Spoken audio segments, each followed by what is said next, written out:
May negatibong enerhiyang naramdaman ang manghuhulang si Aling Corazon kay Rando na isang sikyo sa sementeryo ng barangay San Esteban. Isa raw itong nagbabantang malakas at mapanganib na enerhiya.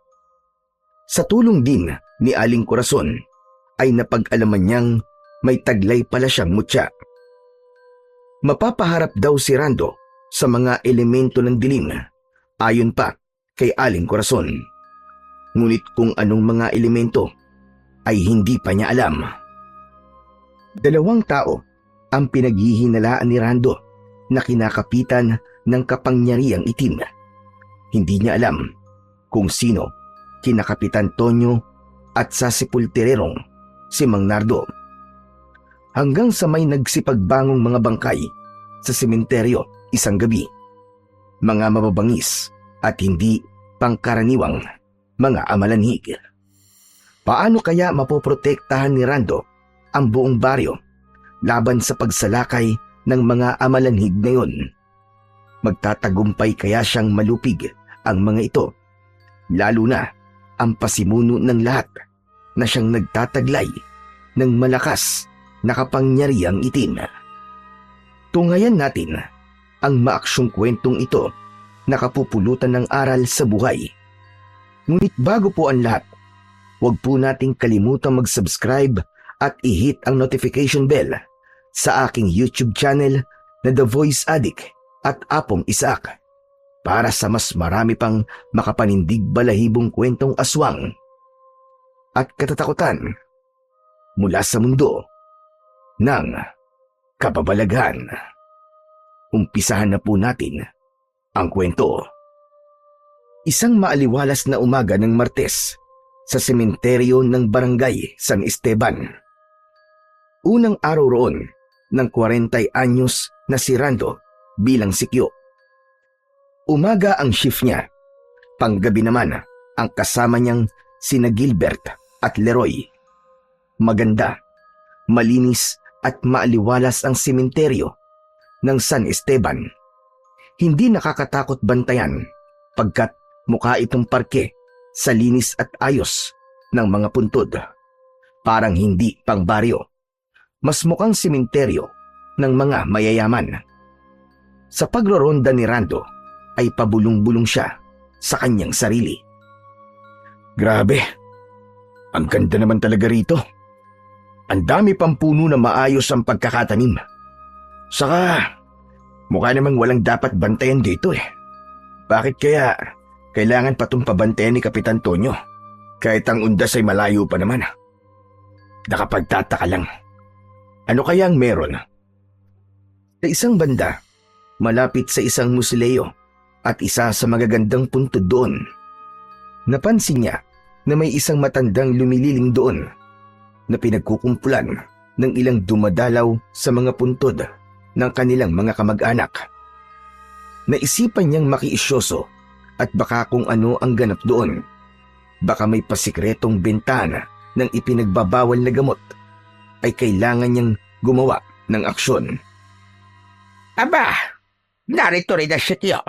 Halika iho, at baka gusto mo rin silipin ko ang mga guhit ng palad mo. Kung gusto mo, ay pwede ko ring alamin ang enerhiyang kumakapit sa pagkatao mo. Isa palang manghuhula ang mga nasa 60 anyos na matanda. Kaya pala, nababalot ng malapad na kulay itim na panyo ang kulubot nitong noo. May disenyong mga bituin, buwan at araw ang itim na panyong yun. Sa unang tingin ay hawig ng matanda si Apo Wangod. Mas bata lang itong tignan. Para malibang kahit papano ay wala naman palang iligal na nagaganap ay pumayag naman si Rando. Nakangiting inilahad niya ang malapad niyang palad. Sige ho, Lola. Basahin niyo po ang palad ko. Pati na ang sinasabi niyo pong enerhiyang kumakapit sa akin. Sige ho, payag ho ko. Aba, ang lapad naman ng palad na ito. Sige, saka kakaiba ang init nito ah. Mukhang may mababasa rin yata akong kakaiba. Seryosong sinuri ng matanda ang mga guhit sa palad ni Rando. Panaka-naka ay sumisingkit ang mga mata nito at malalim na napapaisip. Minsan pa ay tinitigan siya nito ng matiim. Ano pat nakaramdam siya ng kaba. Sandali Lola. Parang nakakakaba naman po kayo. Anong nababasa nyo? Sandali lang. Nakikita ko ritong may tendensiya kang mga iho. Ay, wag na wag mong tatangkain pa. Makontento ka sa asawa mong tingin ko naman ay sexy, maganda, matalino at mabait pa. Wala ka rin namang problema sa buhay pamilya mo, kalusugan, espiritualidad at estadong pinansyal. Maganda bawat guhit ng palad mo, iho. Yung tendensiya mo lang talaga ang medyo hindi maganda. Wow! Ayos po Natumbok niyo mga katangian ng asawa ko. Saka, hindi ko ho talaga babalaki mga bitpa. Kontentong-kontento na po ako sa asawa ko. Tungkol naman po dun sa enerhiya. Ano pong nakikita niyo dun sa akin? Ay, dyan tayo may problema, iho. Pero sandali lang. Ito munang iba ang tatapusin ko. Mag-roda ka na muna. At baka mamaya mahuli ka ni Kapitan dito na nakikiano lang. Balikan mo na lamang ako mamaya. Napakamot sa ulo si Rando sa pambibiti na yon ng matanda. Si Lola naman nambitin pa eh. Pero sige babalikan ko na lang ho kayo mamaya. Pero wag niyo po akong tatakasan Nako, para namang kriminal kung ituring mo ko. Saka, importante ang sasabihin ko sa iyo mamaya. Hindi pwedeng hindi mo malaman ang naramdaman kong enerhiya sa iyo. Dapat kang babalaan. Saka titignan ulit kita ng maigi mamaya. Kailangan kong mas mag-concentrate para basuri kong maigi ang kakaibang enerhiyang bumabalot sa pagkatao mo. At para na rin, mas makasigurado tayo. Ano ho? Kakaibang enerhiya? Tama po ba ang pagkakadinig ko? Oo, tama ang pagkakadinig mo. O siya, sige na. Rumoda ka na muna. Saka, huwag mo na munang isipin ang sinabi ko sa'yo. Mamaya pa natin mas klarong malalaman. Nagkakamot ng ulong umalis na si Rando na medyo napapailing pa. Habang papalayo siya'y malalim siyang napapaisip. Kasabay nito, inililibot ang mga mata sa buong sementeryo. Maya-maya pa, sa di kalayuan, ay napansin niya ang isang may edad na lalaki na hindi niya mawari kung ano ang ginagawa. Sa harap ng isang nicho. Nakayuko ito at parang may isinasagawang ritual. May puting usok pa na pumapaitaas sa magkabila ang tabi nito. Malamang ay may sinindiang kandila o kaya ay insenso. Napansin din niyang kumikibot-kibot ang bibig nito. Tandang may kung anong sinasambit o ibinubulong sa sarili. Marahil ay umuusal ng dasal. Dala ng kuryosidad ay pinuntahan ni Rando at lihim na nilapitan para obserbahan ang lalaking yun na sa tansya niya ay nasa edad 50. Balbas sarado ito, nangingitim ang balat, nakakamisetang chino na kulay kayumanggi na tulad ng isinusuot ng mga magsasaka. Nakatupi rin ang suot na kupasing maong na pantalon. Para itong trabahador na magsasaka, na hardinero o kung ano pa. Para hindi siya mapansin, ay nagtago naman si Rando sa likod ng punong malapit sa pwesto nito. Doon niya klarong narinig kung ano ang inuusal ng lalaki. Ang problema lang ay hindi niya maintindihan pagkat nasa wikang parang Latin na parang Espanyol. Nooy patapos na ang lalaki nang biglang parang naramdaman nito ang presensya ni Rando. Pabigla itong lumingon sa kanyang pinagtataguan. Pagkaraan ay mabilis na pinatay ang nakasinding insenso at tarantang sininop ang ilan pang mga gamit na nasa isang tabi. May pala, may piko at mga tulos. May dala pa itong bag na nang angatin ito't isukbit sa likod ay may nagkalansingan. Dahil dito, naalerto si Rando. Kaya naman ay tuluyan na siyang lumitaw at nilapitan ang lalaking tila naman iwas sa kanya.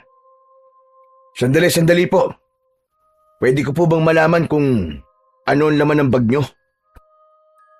Nagdalawang isip ang lalaki kung sasagutin ang tanong ni Rando o tuluyan na lang aalis.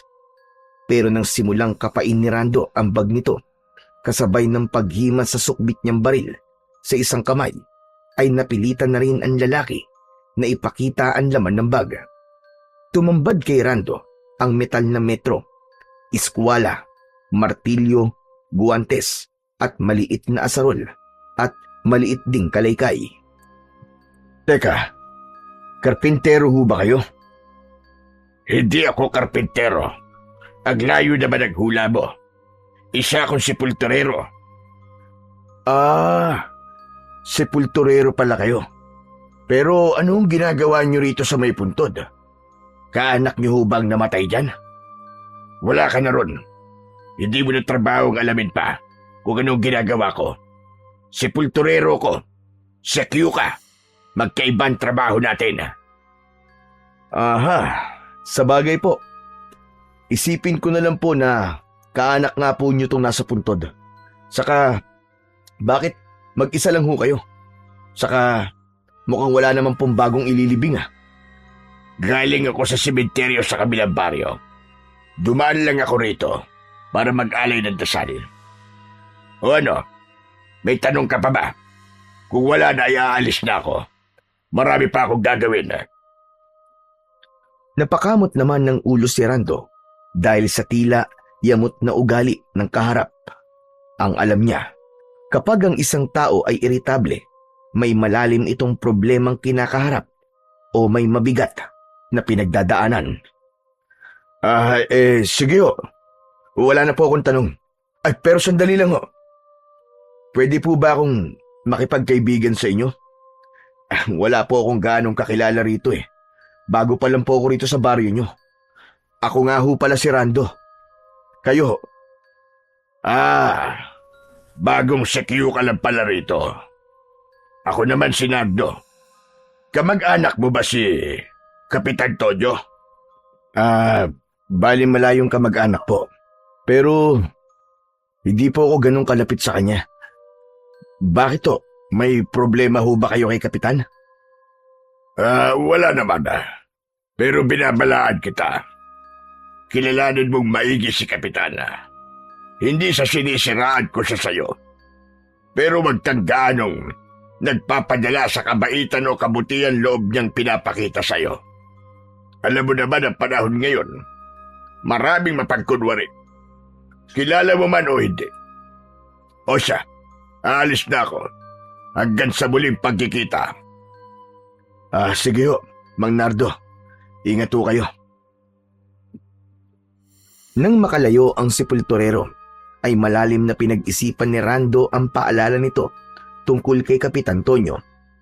Hindi pa talaga niya ito lubusang kilala at kanina'y para bang iritable ang lalaki nang banggitin ito ang pangalan ng kapitan. Mukhang may dapat siyang malaman. Binalingan din ni Rando ang puntod na dinasalan ni Mang Nardo. Binasa niya ang pangalang nakasulat sa lapida. Kanina'y may markang itinatak si Mang Nardo sa gilid nito. Kinaskas na 2 tatsulok na baligtaran. Hinipo pa ito ni Rando at nooy parang biglang bumigat ang pakiramdam niya. Pero agad ding nawala matapos niyang mahipo yun. Teka, Hernani de la Cruz. Baka de la Cruz din ang apelyido ni Mang Nardo. Kaanak niya siguro to. Pero bakit kaya parang Latin ang binigkas niyang dasal kanina? Noon lang ako nakarinig ng ganong klaseng dasal Normal na dasal lang kaya yon? Kinilabutan si Rando nang may kung anong nakakatakot na sumagi sa kanyang isip. Isang senaryong posibleng mangyari sa gabi. Paano pala kung orasyon yun at may kinalaman sa black magic? Wag naman sana. Nako, buti na lang pala at morning shift ako. Pero kung sakali, ay kailangan kong masabihan si Gilbert at Leroy.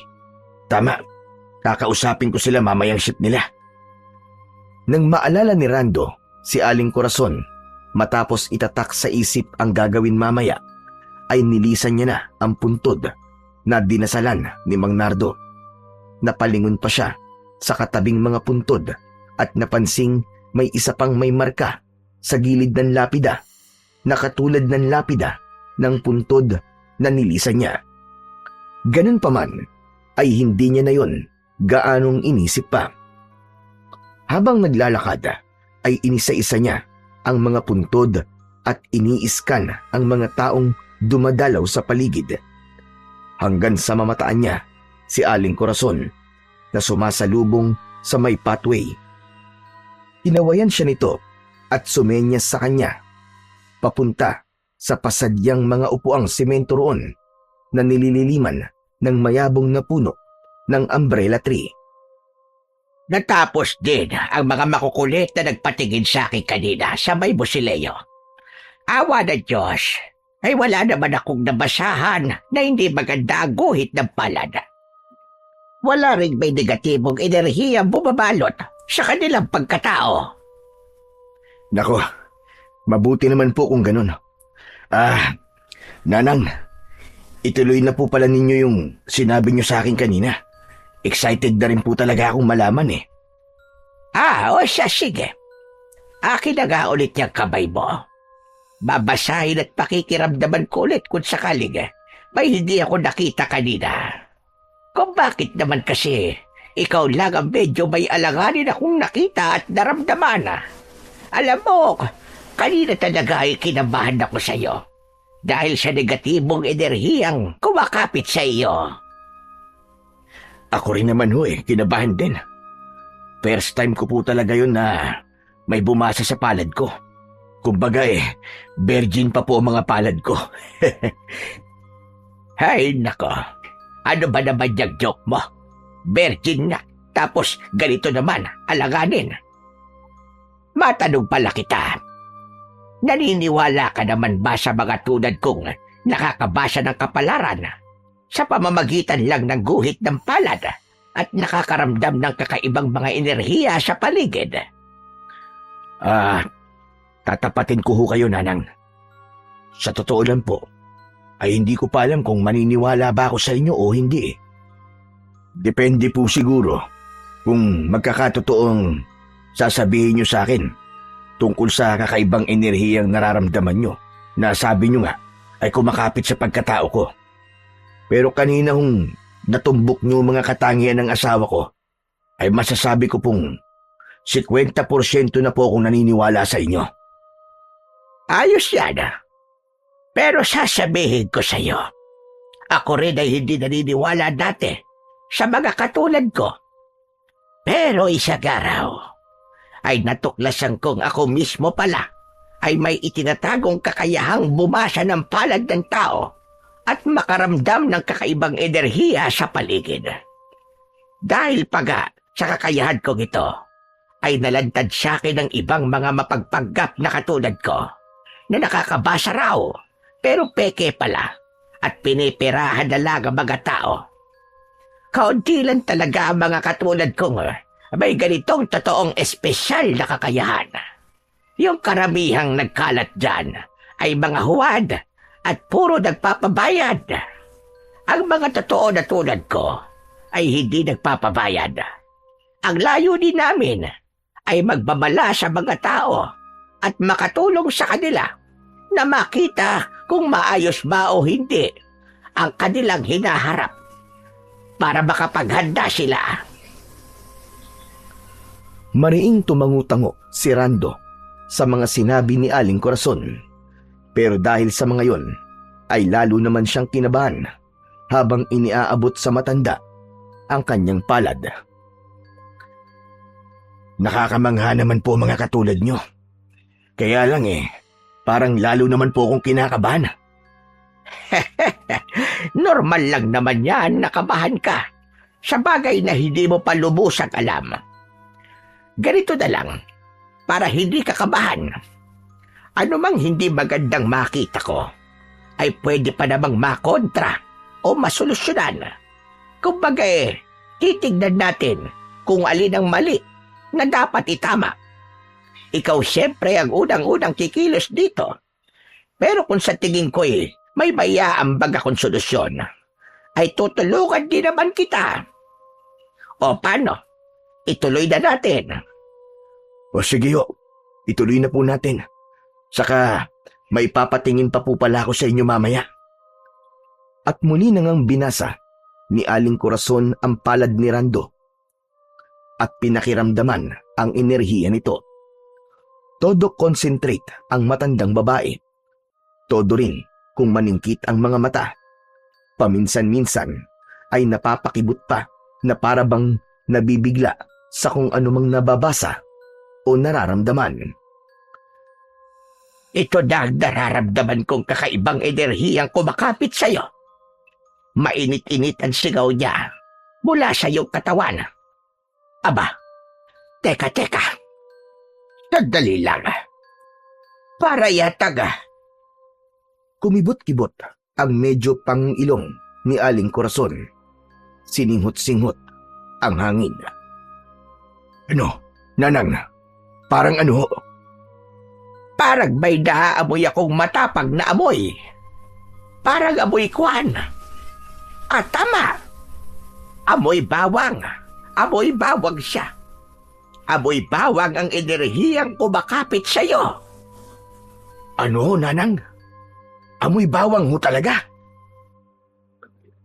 Medyo natatawang napakapa si Rando sa kanyang bulsa nang inilabas niya mula rito ang munting lalagyang plastik na naglalaman ng sinangag na bawang chips na paborito niyang kutkutin kapag nagpapalipas ng init sa kanyang duty bilang security guard. Nanang, baka ito naman hong nararamdaman at naaamoy niyo. Bawang chips po ito. Palagi po ako may baon nito sa duty. Sideline din ho kasi ito ng misis ko. Nagtitinda ho siya ng ganito. Saka, ito pong dala ko ay chili flavor. Kaya siguro nasabi nyo rin na mainit na enerhiya. Seryoso ako. Huwag kang tatawa-tawa. Saka hindi ko naman alam na may dala kang ganyan. Teka, pwede ko bang hawakan at suriin? Baka kasi hindi yan normal na bawang chips lang. Iniabot naman yun ni Rando. Nang mahawakan naman ito ni Aling Corazon, ay napakislot na naman ito at naningkit na naman ang mga mata. Aba, hindi nga ito basta bawang chips lang, iho. At malakas ang kutob kong sa misis mo nang galing ang kakaibang enerhiyang ito. May anting-anting na nakahalo rito. Ano ho? May anting-anting ang misis ko? Parang malabo naman po yata yun. Aba, sa'yo nang nararamdaman ko rito sa bawang chips na to. Kausapin mo kaya minsan ang asawa mo tungkol dito. Malay naman natin at baka may taglay siyang anting-anting na hindi rin niya alam. Pwedeng may antingerong nabigyan siya ng medalyon o kaya regalong may sa anting-anting.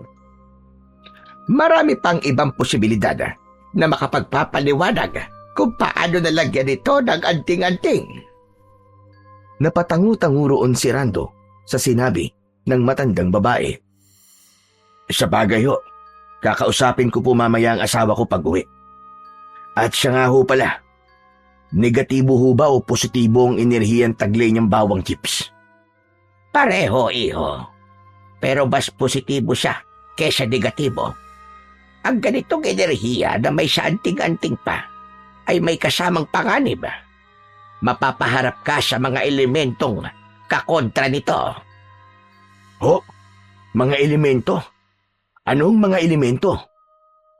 Mga elemento ng dilim. Pwedeng magkukulam, mambabarang, engkanto, o kaya iba-ibang uri ng mga aswang.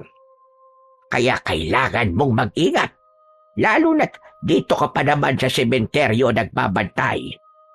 Pwede rin palang mga ligaw na mga kaluluwa ang makaengkwentro mo. Huwag naman ho sana. Pero kung sakali po, ay hindi naman po ako natatakot. Sa tagal ko na pong isang sikyo sanay na po ako sa mga ligaw na kaluluwa. Pero kung sakali pong engkanto, mangkukulam o kaya aswang, siguro po kailangan kong paggandaan ng posibleng engkwentro ko sa kanila. Kayo, ano pong maimumungkahin yung maganda kong gawin? Kailangan mo siguro kumonsulta sa mga eksperto sa mga engkanto, mangkukulam, mambabarang, o kaya naman ay sa aswang. Sa tingin ko ang tingero ang pinakadapat mong lapitan at hingan ng tulong. May kakilala ho ba kayong antingero? Yun lamang ang problema natin. Wala akong kakilalang antingero. Pero tutulungan kitang maghanap. Basta yung asawa mo ay kausapin mo. Malay mo, siya pala ay may kakilalang antingero. Ibinalik na ni Aling Corazon ang bawang chips kay Rando. At nang madikit ang kamay nito sa isang kamay ni Rando, ay napakislot na naman ito. Tandang may naramdaman na naman kay Rando. Hala, teka sandali lang iho. May isa pang negatibong enerhiyang kumapit sa'yo. Mukhang sariwa pa. Nakasalat ka ng isang bagay na kinapitan ng malakas na negatibong enerhiya. Ano?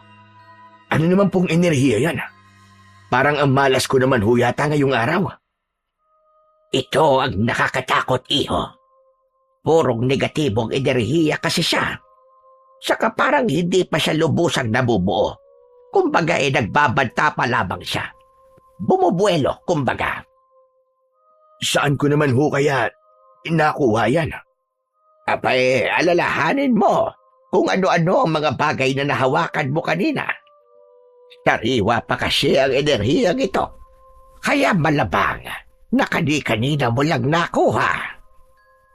Saglit na napaisip si Rando. Maya-maya, napabulala siya.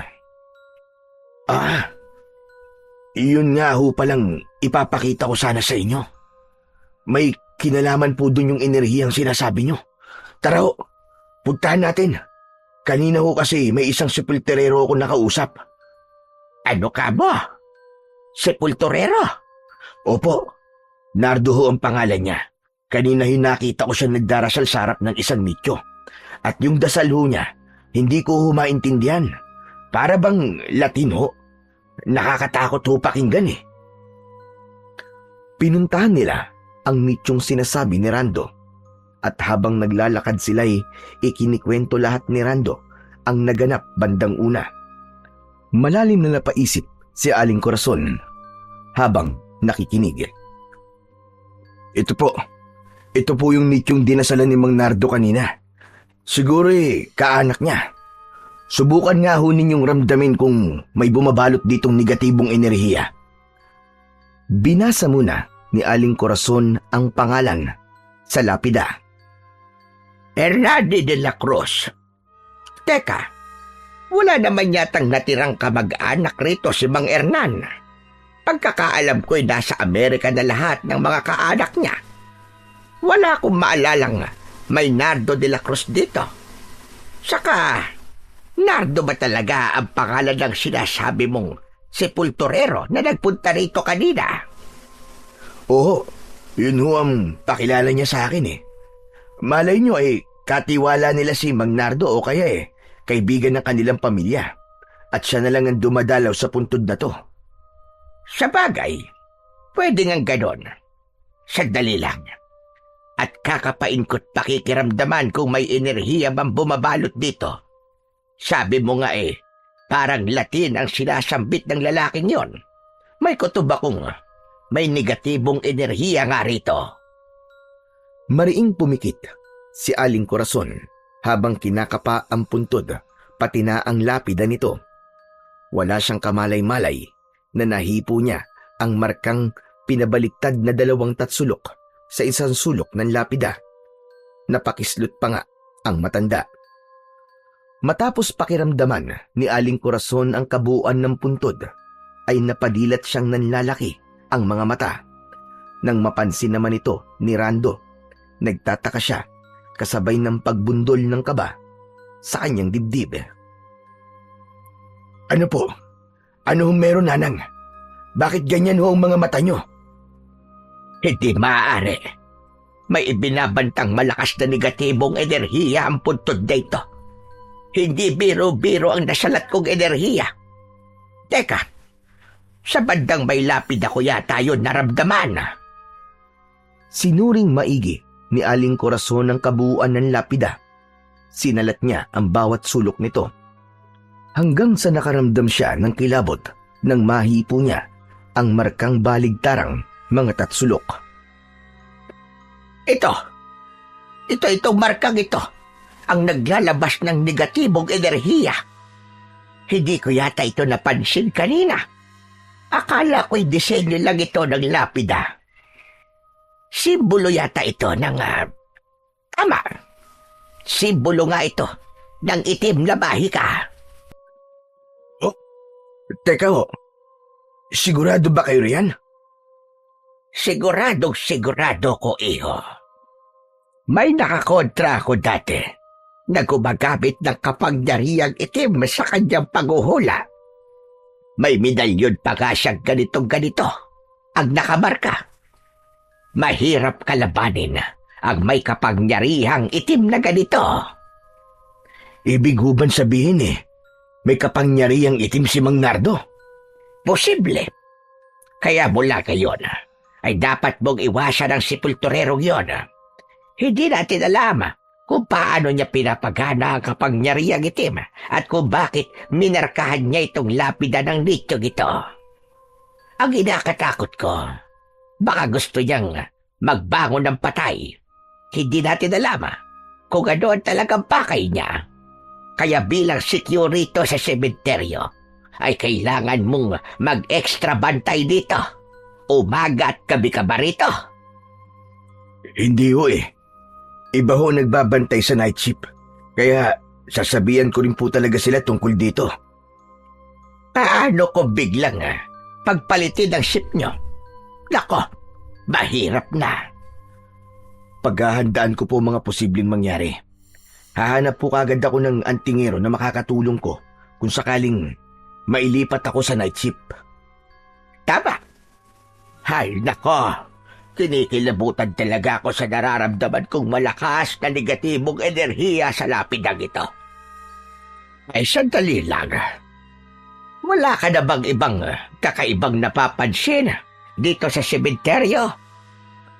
Saglit na natigilan si Rando. Inalala niya ang mga nagdaan niyang pagbabantay. Maya-maya pa ay may naalala siya. May nakita ho pala akong ibang nicho na ang lapida ay may marka ring katulad po nitong isa. Talaga? Aba, nasaan? Ayun po sa bandaron. Pahilis pong kahileran nitong isa. Pakiramdaman niyo rin ho kung kapareho niya ang enerhiya nitong isa. Nilapitan nila ang kabilang nichong yun at agad na pinakiramdaman ni Aling Corazon. Kako, tama ka ka, iho. Pareho sila ng negatibong enerhiya. Hindi ba ganda ito? Mukhang may iba pang namarkahan din ng ganito. Teka, tignan natin ang iba. May kailangan akong kumpirmahin. Nagtulong ang dalawa na maghanap ng iba pang namarkahan din ng 2 baligtarang tatsulok o hugis bituin na may 6 na sulok. Kada may mahanap sila'y ikinokonekta nila sa mga dati na nilang nahanap hanggang sa wala na silang mahanap. Sinasabi ko na nga ba, may pattern ang pagkakamarka sa mga lapida. Konti na lang ang mamarkahan at makukumpleto na ang katulad ng markang nasa mga lapida. Ang bituin ng kapangyarihang itim. Ano ho, Aling Corazon? Bituin ng kapangyarihang itim? Patay. Baka yan po ang dahilan kung bakit pinababantayan dito ng kapitan. Oo nga, no? Ngayon ko lang naisip kung bakit mahigpit ang seguridad dito ngayon ni Kapitan. Mukhang may inililihim siya sa baryo. Aha! Minsan nga rin ay sasadyain ko siyang pakiramdaman. Ay, ganito pala, iho. May naisip ako. Ewan, pero malakas ang kutob kong parehong may kinalaman dito si Kapitana at yung Nardo na si Pulturero. Posible rin may mga patay dito na sangkot. Pareho po pala tayo na naiisip. Balak ko rin nga hong makipagkaibigan kay Mang Nardo eh.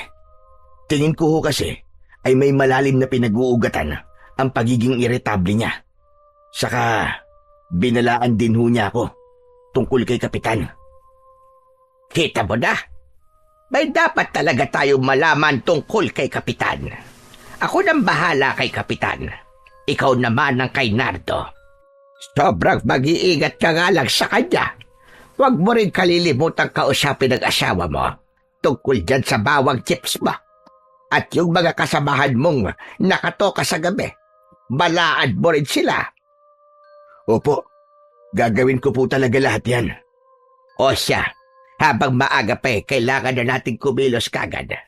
Sabi ko nga, ay hindi biro-biro ang nagbabantang enerhiya sa sementeryong ito. Pupunta kagad ako sa Barrio Hall. Tsetsempuan ko si Kapitan. O paano? Magkita na lang ulit tayo kapag may nasagap na ako mula kay Kapitan. Sige ho, mag-iingat po kayo sa lakad nyo. Ay, oo nga ho pala. Ano ho bang pangalan nyo? Ako nga ho pala si Rando. Kayo po? Pambihira ka. Nabanggit ko na sa iyo ang pangalan ko. Corazon. O paano? Maiwan na kita, Rando, ha? Hihingi pa sana ako ng bawang chips mo eh. Kaso wala kang magiging proteksyon. Baka babaya biglang magising ang negatibong enerhiyang nakatulog pa sa ngayon sa sementeryong ito. Bigyan mo na lang ako siguro sa susunod. Huwag ho kayong mag-alala. Bibigyan ko po talaga kayo sa susunod. Tuluyan ang naghiwalay ang dalawa. Naiwan si Rando na malalim na napapabuntong hininga habang tanaw ang kabuuan ng sementeryo. Hindi niya akalaing ang kakaibang ganda ng sementeryo ay nababalot pala ng nakaambang panganib. Hindi pala biro-birong pagbabantay ang kailangan niyang harapin. Nang sumapit na ang kinahapunan, ay dumating na ang papalit sa kanya para sa night shift. Ngunit napansin ni Rando na mag-isa lang ang 38 anyos niyang kaibigan na si Gilbert. O buddy, bakit mag-isa mo lang dumating dito? Nasa si Leroy? Nako may emergency daw sa kanila Kanina lang, manganganak na raw ang misis niya. Nagpasabi siya sa akin na kung pwede, ay ikaw na raw muna ang pumalit sa kanya ngayong gabi. Iista mo raw ang gabing ito at ikakaltas daw niya sa sahod niya at ibibigay daw niya sa'yo. Tinawagan na raw niya ang misis mo at nakapagpaliwanag na yun nga, straight hanggang night shift ka ngayon. Kung gusto mo, para mas makasiguro ka, tawagan mo ngayon ang misis mo. Tinawagan nga ni Rando ang misis niya at nakumpirma niyang naipagpaalam na nga siya ni Leroy. Grabe naman to. Akala ko pa naman makakapagpahinga na ako mamaya. May importante pa sana akong sasabihin kay misis Ay nako buddy, ganyan talaga ang magkakabady. Kailangan din na magdamayan paminsan-minsan. Pag ikaw naman ang nasa emergency, kami naman ang sasalo sa ship mo. Sa laki ng katawan mong yan manilang sa'yo ang dumiretso sa night shift. Ano pa nga ba ang gagawin ko? Siguro pwede ko namang sa tawag na lang sabihin kay misis ang kailangan kong sabihin sa kanya. Aba, buddy, bakit? Importante ba sana yung sasabihin mo? Mamaya mo malalaman. Makinig ka na lang mamaya sa usapan namin. Kapag narinig mo kaagad ngayon, ay baka matakot ka at hindi ka na makapag-concentrate sa pagbabantay mo rito sa sementeryo. Sira ulo, kailan pa ako nagkaroon ng kinatatakutan? Sa tagal ko ng palaging night shift sa pagsisikyo manhid na ako sa mga multo-multo o engkanto. Hindi uubra sa akin yung pananakot mo, buddy. Talaga lang ha? Sige, mamaya makapaghapunan ako, ay sasabihin ko na rin sa'yo kung ano nangyayari sa sementeryong ito na binabantayan natin. At siya nga pala, dinalhan mo ba ako ng mahahapunan ko? Oo, sinagot na nga ni Buddy Leroy. Heto nga lechong manok with sarsa, kanin at Mountain Dew. San migin kan pa. Sana nga para sa ating dalawa, kaso nalimutan niya Saka na lang daw, i-blowout na raw niya tayo paglabas ng misis niya. Iba rin talaga ang body natin, no? Paano? Ikaw na muna magbantay rito at maghahapunan lang muna ako. Nakapaghapunan ka naman na siguro. Doon muna ako kina Kapitan. Malapit lang naman dito ang bahay nila. Sasabihin ko na rin sa kanya na ako ang pansamantalang pumalit kay Leroy. Sige lang, buddy. Basta wag ka magtatagal doon Samahan mo kagad ako rito. Mahirap pang mag-isa lang sa gabi. Alam mo naman ang panahon ngayon. Mas nakakatakot pa ang mga taong masasamang loob kaysa sa mga multo. Sa bahay naman ng 55 anyos na si Kapitan Tonyo, nang naroon na si Rando, ay ganito naman ang eksena matapos niyang makapaghapunan doon at matapos din niyang ipaalam dito ang tungkol kay Leroy. Siya nga pala, Rando. May napapansin ka bang sepulturero na aali-aligid doon sa sementeryo? Ho? May nakausap po kong isang sepulturero kanina, Kapitan. Si Mang Nardo. Mataan yung maigi ang isang yun. Lalo na ngayong gabi. Wala akong tiwala sa sepulturerong yun. Baka nakawa ng mga bagong libing o kaya kung ano-ano pa ang gawin. Mag-iingat din kayo sa taong yun. Iwasan nyo kapag nakikipagkaibigan sa inyo. Mahahawaan kayo sa kanyang kabalasan. Habang nagsasalita ang Kapitan, ay pasimpleng inoobserbahan ni Rando ang ekspresyon ng mukha nito, pati na ang body language nito. Naalala rin niya kung paano naman siya balaan dati ni Mang Nardo tungkol naman kay Kapitan. Halos pareho lang ang mga ito ng ekspresyon ng muka at body language. Pakiramdam niya ay may kung ano sa pagitan nilang dalawa. Kapitan, matanong ko lang wag sana ninyong mamasamain. Isa po ba si Mang Nardo sa mga dahilan kung bakit maigpit po ang pagpapabantay niyo sa sementeryo? Saglit na natigilan si Kapitan Tonyo.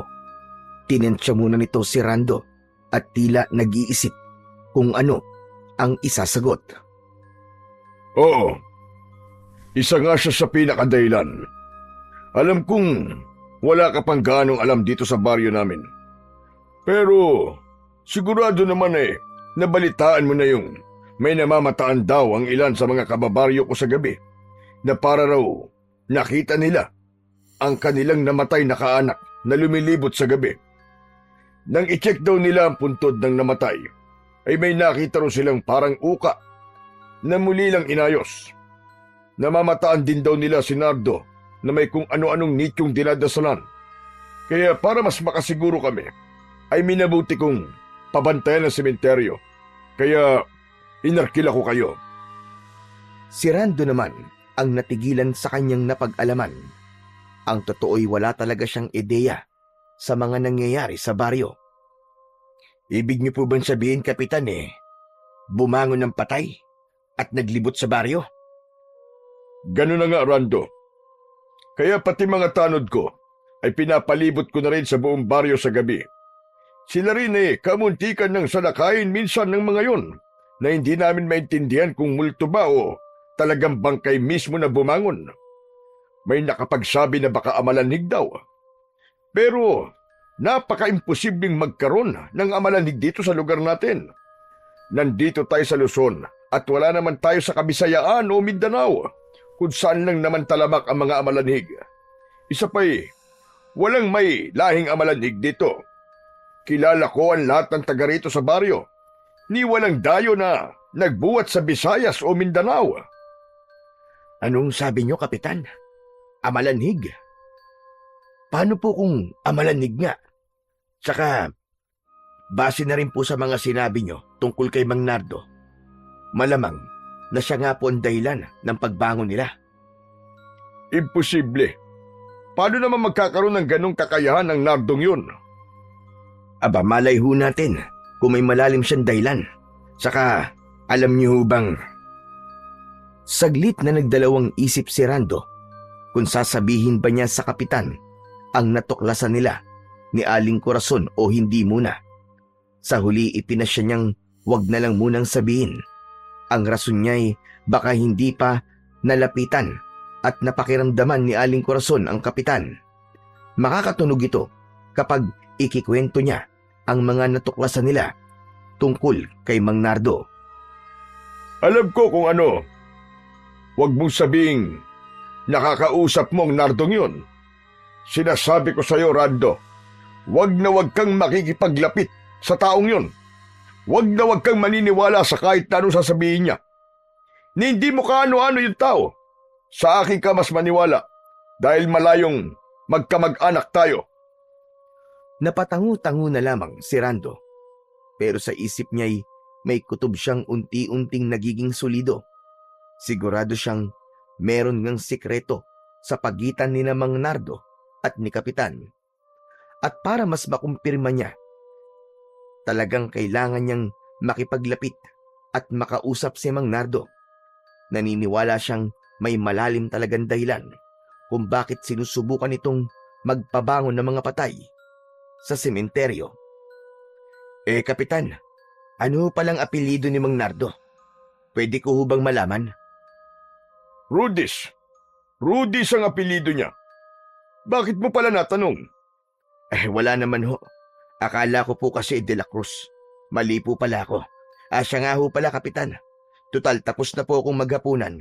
Baka pwede ko na hong balikan ang kasamaan ko sa sementeryo.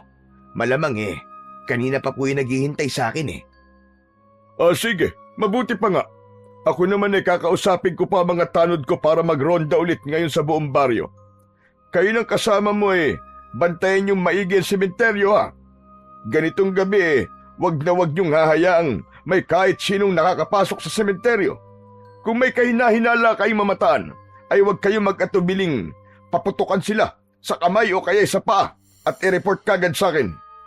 At lalo ninyong dapat pakabantayan si Nardo at baka sumisimple yun sa sementeryo sa gabi.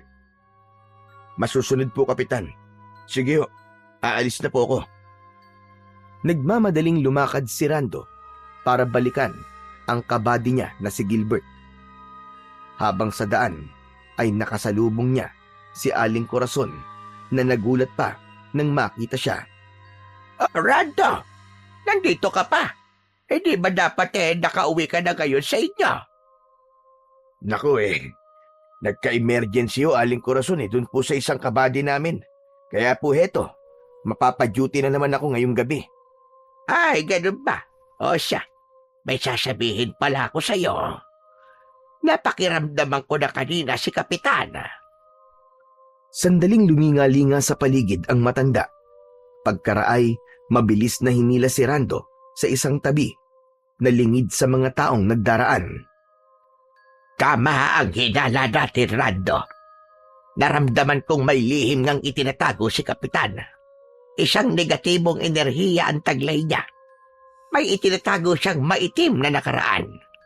Ang hindi ko pa rin tiyak ay kung konektado siya sa negatibong enerhiyang taglay ng sepulturerong si Nardo. Ganun ho ba? Kanina naman po ay kausap ko si Kapitan. Doon po ako nagapunan sa kanila. May mga nalaman po ako sa kanya tungkol kay Mang Nardo. Sigurado po kung may kinalaman siya sa mga ikinikilos nito. Saka totoo po bang may namamataan dito sa baryo nyo na lumilibot daw ng mga bangkay na galing daw sa sementeryo? Ay, oo nga pala, iho. Nakalimutan ko yung sabihin sa'yo kanina. Kaya lalo kayong mag-iingat ng kabady mo. Hindi namin alam kung paano may bumabagong bangkay at kung sino nagpapabangon. Sa ngayon, ay pinaghihinalaan pa lang natin si Nardo. Hindi pa natin tiyak kung dahil ba sa ginagawa niyang dasal sa mga nicho o sa mga marka sa mga lapida. Base naman sa naramdaman ko kanina sa sementeryo, ay hindi pa lubusang aktibo ang negatibong enerhiyang naroroon sa mga nichong may mga marka. Ganun pa man, ay nakakabahala pa rin ang mga posibleng mangyari. Delikado ang buong baryo kapag nagkataon. Kailangan natin kontrahin ang negatibong enerhiya bago pa man ito tuluyang maghasik ng lagim. Huwag ho kayong mag-alala. Magbabantay ho kaming maigi ngayong gabi ng kabady ko sa sementeryo. Tulad po ng nakita natin kanina na hindi pa ho kumpleto ang mga marka sa mga puntod. Wala pa naman po sigurong mangyayari. Sana nga, Rando. Maalala ko pala. Pinuntahan ko rin pala kanina lang ang bahay ni Nardo. Pakikiusapan ko sana na itigil ang anumang binabalak niya. Pero wala siya roon sa kanyang bahay. Mabuti pa pupunta ka na doon sa sementeryo. Sige na, magbantay kayong maigi ron. Baka babaya nandun na pala ang Nardong yon at may dinadasala na namang nityo. Kaya nga, dala mong bawang chips. Wala ka bang nararamdaman dyan? Noon lang naisipang pakiramdaman ni Rando ang dala niyang bawang chips sa kanyang bulsa. At kakasabi pa lang ng matanday, dama na niya ang parang pag-iinit nito sa kanyang hita. Nako, parang umiinit po nilagyan ng bawang chips ko. Ano po bang ibig sabihin kapag umiinit ito? Ay, malamang nababalayan sa'yo na kailangan mo ng kumilos. Sige na, iho. Pumaroon ka na sa sementeryo. Malamang na may nangyayari na ngayong gabi. Nako, kailangan ko na rin umuwi. Maghahanda rin ako ng bawang chips. Sakali ay pangontra ko kapag may makasalubong akong naglilibot na namang bangkay. Susubukan ko ring balaan ang mga kababaryo ko at sasabihan ko rin sila na maghanda ng bawang chips. Sige ho, mag-iingat po kayo. Ako na bahala rito sa bawang chips. Ngunit maghihiwalay pa lang sana ang dalawa. Natigilan sila nang makarinig ng mababang ungol sa likuran nila. Pagtalikod ay pareho pa silang pinanlakihan ng mga mata sa kanilang nakita. Isang putikang bangkay na parang bagong ahon sa hukay. Galit na nakatitig ang halos luwa at mapupula nitong mga mata. Tila may mga pangil din ito nang ibukan nito ang bibig. Ang mga kamay nito'y mas mahahaba sa karaniwan at ang mga daliri ay may matutulis at matatalas na mga kuko. Nang simulan nitong humakbang, palapit kina Rando at Aling Corazon, ay nataranta sila. Diyos ko po, heto dagat, may nakabangon na palang isa. At mas nakakatakot ang itsura nito ngayon, Rando. Yung mga naunang nagpakita ay hindi naman ganyan ang itsura. Tignan mo naman ang mga kuko, pagkatutulis. Sus Mariosep, ano ba nangyayaring ito? Dito lang ho kayo sa likod ko, Aling Corazon. O kaya tumakbo na po kayo. Ako na pong bahala sa nilalang na ito. Mukhang amalanhig po ito at hindi basta-bastang bangkay. Galingan mo, iho. May batuta ka naman, may baril, at yung bawang chips mo. Ikaw nang bahala riyan, at ako'y hindi pwedeng makipaglaban. Nanginginig ang mga kalamnan ko. Diyos ko! Maya-maya pa, nagsigawan na ang ilang kababaihang nakakita rin sa amalanhig, nakaharap ni Rando. Nang magtakbuhan ng mga ito'y sumabay na ring nakitakbo si Aling Corazon habang sumisigaw kay Rando. Rando, mag-iingat ka! Gamitin mo yung bawang chips! May anting-anting yan! Humanda si Rando. Una niyang hinugot sa kanyang bulsa ang bawang chips. Naglabas siya ng ilang piraso. Pagkaraan ay binunot naman niya ang kanyang baril.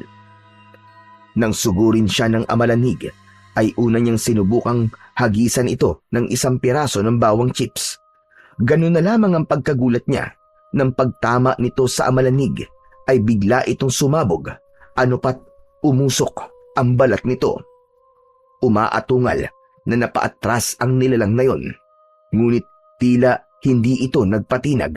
Sa halip ay muli itong sumugod. Mas galit na galit. Minsan pa'y hinagisan ni Rando ng bawang chips ang amalanig. Sa pagkakataong ito'y 2 bawang chips na ang inihagis niya. 2 magkakasunod na pagsabog ang tinamo ng amalanig. Buga nito'y naputol ang 2 kamay nito. Ganun pa man ay hindi pa rin ito natutumba. Maya-maya pa, pabiglang bumilis ang pagsugod ng amalanig habang todo ang atungal. Siyempre ay nataranta si Rando. Sa pagkakataranta nga niya'y pabigla siyang napaatras at sa kasamaang palad ay napatid ang paa niya sa isang nakausding bato. Halos mapasalampak siya sa lupa. Nang sa tuluyan na sanang makakalapit kay Rando ang amalanig na nanggigigil, ang ngumangat-ngat na mga ngipin ay biglang kumidlat at kumulog. Kasabay nito'y ang pagbuhos ng mahinang ulan. Lalapain na sana ng amalanig si Rando. Pumikit na siya at handa na sanang sumigaw sa sakit na matatamo nang maramdaman niyang biglang parang may kung anong maliliit na bagay na nagpatakan sa balat niya at nagsimulang magsigalaw. Dahan-dahan niyang idinilat ang kanyang mga mata. Sa pagtataka niya'y wala na ang amalanig. Lumingalinga pa siya para makasiguro, ngunit wala na talaga ang amalanig.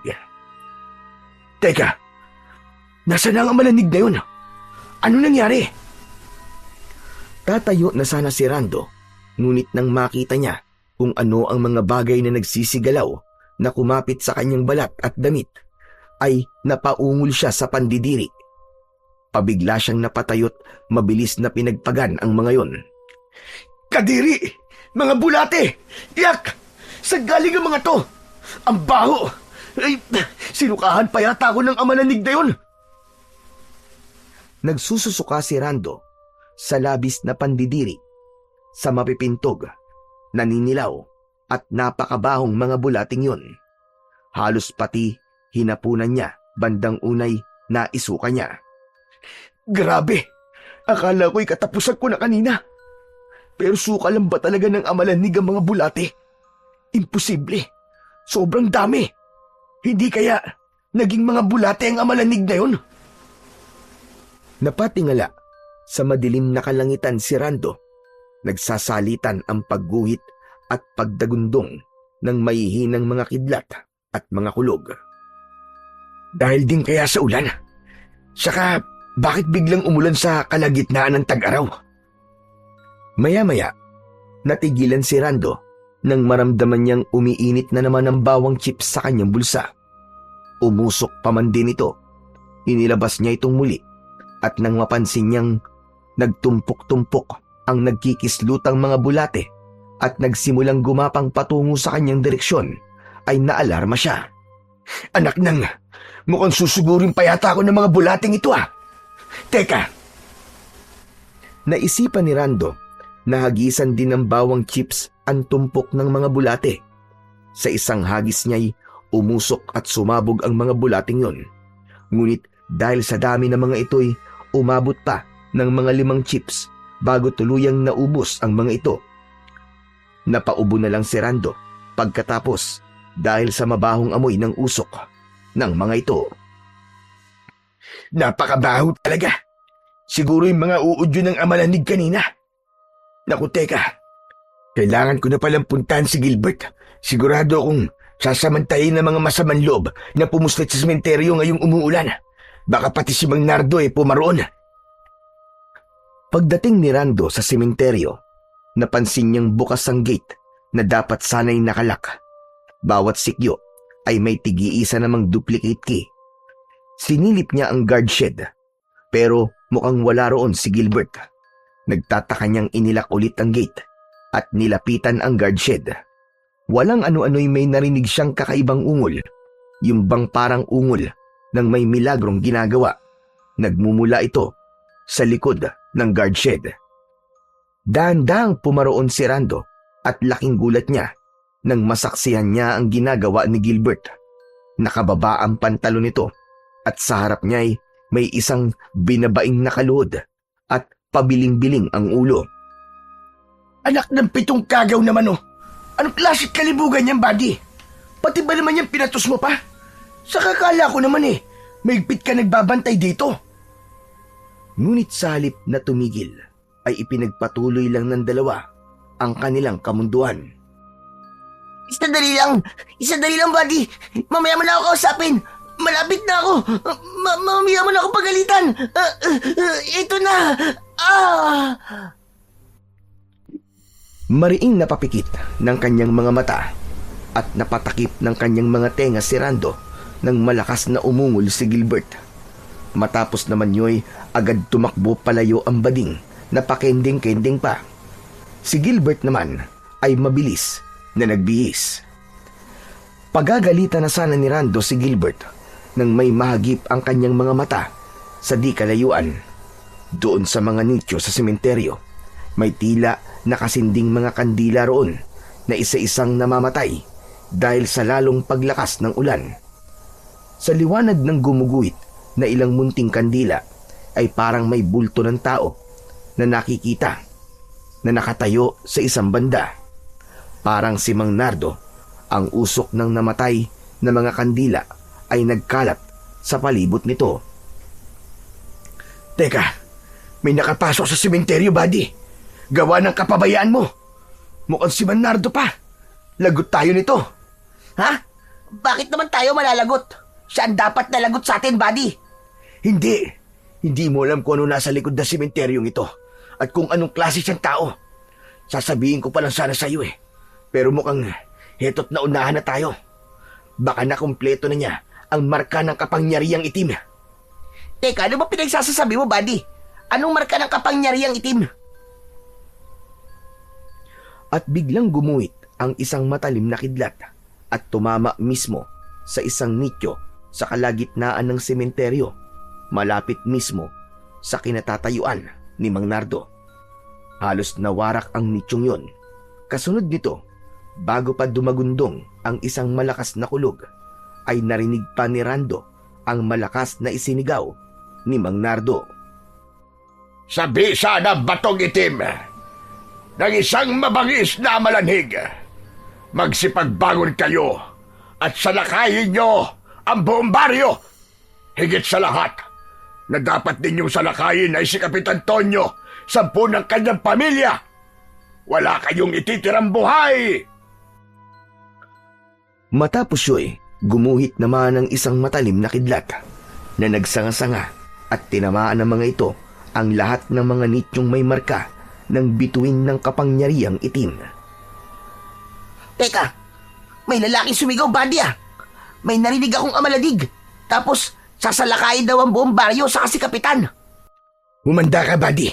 Yan ang resulta ng kapabayaan mo. Inuna mo pa kasi ang kalibugan mo kesa sa seguridad ng sementeryo. Sorry naman, buddy. Pero bigla talaga akong nawala sa sarili ko kaninang nilapitan ako ng bakulaw na yun Ewan ko ba? Para akong na-hypnotize mo. Parang bumalik na lang ang wisyo ko kaninang bigla kang nagsalita. Kundi lang yung tumakbo. Baka binaril ko yun Malamang ay pain yun ni Mang Nardo para iligaw ang pagbabantay mo. Ito nga, nagtagumpay na siya. Kaya alerto ka, buddy. Mataan natin ang mga nityong tinamaan ng kidlat. Teka, buddy. Ilalabas ko lang ang extra nating mga balat. Baka mapasabak tayo ng tuluyan Hindi ko alam kung ano ang amalanig. Pero siguro naman mapupuruan ka agad ng tama ng baril ang mga yon. Bilisan mo, buddy. Kumuha ka na rin ng extra flashlight natin. Mabilis namang kumilos si Gilbert. Si Rando naman ay muling binalingan ng tingin ang sementeryo. Sa kasamaang palad, maliban sa mas lumakas pang buhos ng ulan, ay mas kumapal pa ang mga usok ng namatay na mga kandila sa paligid. Dahil dito, ay halos wala na siyang makita sa paligid. Heto na, buddy. Isang box ng bala para sa'yo. Kapag naubos yan, ay wala na tayong bala. Heto naman ang extra flashlight mo. Teka, bakit ganun? Puro usok na ang paligid. Wala na tayong makita. Tara na, buddy. Sigurado ko na may magsisibangon na ng mga malanig mula sa tinamaang mga nicho. Samantalahin natin silang unahan habang malakas pa ang ulan. Ang alam ko magiging tumpok pa lang sila ng mga uod dahil sa ulan. Pero oras sa tumila ang ulan ay muli silang mabubuo para tuluyang sumulakay sa baryo. Ano? Naging tumpok sila ng mga bulate? Eh di sana pala water gun ang dala natin. Bakit? Alam ba nating mapapaharap tayo sa mga amalanig? Nako, teka buddy. Umiinit na naman pala ang bawang chips ko. Ito nga pala ang dagdag panlaban natin. May saanting-anting to buddy sa maniwala ka't sa hindi. Umasabog to kapag inihahagi sa mga amalanig tulad ng nakaharap namin kanina ni Aling Corazon sa Purok Uno. Ano ka mo, buddy? Sumasabog na bawang chips? Para ka namang siraulo, buddy. Patingin nga ng bawang chips na sinasabi mong may saanting-anting. Kailan pa nagkaroon ng anting-anting ang bawang chips ng misis mo? Seryoso ako, buddy. Totoo sinasabi ko sa'yo. Saka mo na ako pagtawanan pagkatapos ng gabing to. Sana lang maligtasan natin to. Aba, teka lang, buddy. Umuusok ang bulsa mo. Tignan mo. Inilabas ni Rando ang transparent na munting lalagyang plastik na naglalaman ng bawang chips. Kitang-kita nang namamanghang si Gilbert ang pag-usok at bahagyang pagliliwanag ng laman nito. Hala, buddy. Nagliliwanag din ang laman yan. Magsasalita pa sana si Rando, ngunit hindi na niya naituloy nang walang ano-ano'y nakarinig sila ng tila galit na mga atungal na mukhang papalapit sa kanila. Pagbaling nila't pagtutok ng kanilang mga flashlight ay ganun na lamang ang pamimilog ng mga mata nila nang mamataan ang papalapit na mga amalanig na ang mga itsura ay mas nakakatakot pa kaysa sa una ng nakalaban ni Rando. Anak ng puti ko! Nakabangon na sila, buddy! Saka, mukhang hindi sila nagiging mga bulati sa ulan. Paano nangyayaring ganito? Samantalang ganun na nangyari sa unang nakalaban ko. Grabe. Mga amalanig na ba ang mga to, buddy? May mga pangil talaga sila. Ang hahaba't matutulis pa ng kanila mga kuko sa kamay. Mas mukha sila mga aswang Mga aswang na amalanig sila, buddy. Hindi sila pangkaraniwan. Dahil sa dinasalan sila ni Mang Nardo gamit ang kapangyarihang itim. Humanda ka. Sa ulo ang asintayin mo para tiyak na matumba sila. Bigla silang bibilis kumilos kapag natamaan at hindi sa ulo. Hayaan na, buddy! May papasugod na sa banda mo! Nang tangkaing dukwangin ng isang amalanhig si Gilbert, ay kagad nitong binaril sa ulo. Ngunit dahil dito'y naging mityayon para magsiatungal sa galit ang iba pang mga amalanig sa paligid. Kasunod nito'y sabay-sabay at tulad ng sinabi ni Rando ay mabilis na umatake ang mga ito. Nagsunod-sunod ang pagpapaputok ng baril ng dalawa dahil sa pagkataranta. Nadadaplisan lang ang iba. Ang resulta, lalo pang bumilis ang kanilang pag-atake. Anak ko po, anak ng 7 kumag naman Lalo silang bumibilis Grabe, kinakabahan na ako. Mag-concentrate ka lang, buddy. Huwag ka nang dala ng data. Huwag mong hayaang makalmot o makagat ka at baka mahawaan ka nila. Sige, buddy. Pero yung bawang chips mo pala, bakit hindi mo pa gamitin? Tsumitsyempo lang ako, buddy. Saka, hindi ko to pwedeng maubos kagad. Ito lang ang dala ko. Nang dukutin na ni Rando ang bawang chips sa kanyang bulsa, ay siya namang sabay-sabay na pagsugod ng 3 galit na mga amalanig kay Gilbert. Ang isa pa'y pabiglang lumundag, dahilan para ito at si Gilbert ay kapwa matumba at magpagulong-gulong sa lupang nagpuputik na. Buddy, tulong! Napakalakas pala nila! Tulungan mo ako! Dito na ginamit ni Rando ang bawang chips na nooy napansin niyang lalo pang nagliliwanag. Umalingasaw din bigla ang matapang nitong amoy.